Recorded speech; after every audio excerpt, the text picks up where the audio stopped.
रमद बर'आ सार बिथाङा जेरैबायदि बाथ्रा बुंदोंमोन बेबायदि बाथ्राखौ बिथाङा लाखिनो हादों होननानै आं सानो।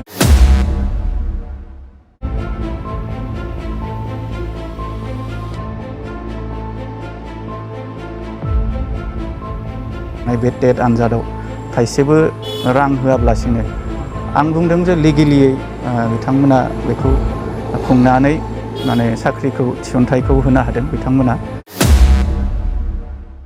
गिबियावनो आं आंनिफ्राय गोजोननायखौ आं बावहरग्रोदों, मानोना बिटिसि सरकारा आरो प्रमद बर' बिथांनि दैदेननाय बे सरकारा जोंनि बिटिसि ओनसोलनि लाइमोनफोरखौ नोजोर होनानै जि मोनसे स्पेसियेल टेट खुंनानै जोंनि लाइमोनफोरनो थिसनथाइ होबाय फरायसालिफोराव।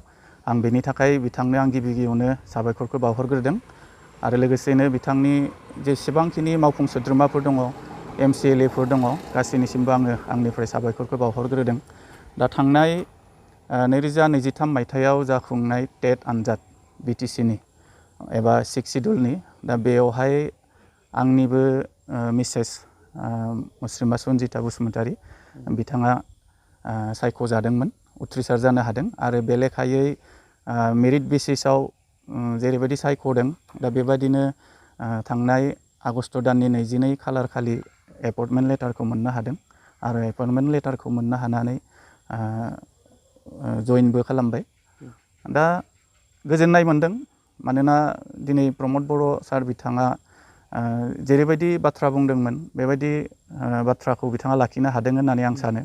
मानोना गोबां गोरिब सुबुंफोरा, गोबां गोरिब बिजाथिफोरा दिनै बिथांमोननि दैदेननाय सरकारा खुंनाय बे टेट आनजादाव थाइसेबो रां होआब्लासिनो आं बुंदों जे लिगेलियै बिथांमोना बेखौ खुंनानै माने साख्रिखौ थिसनथाइखौ होनो हादों बिथांमोना।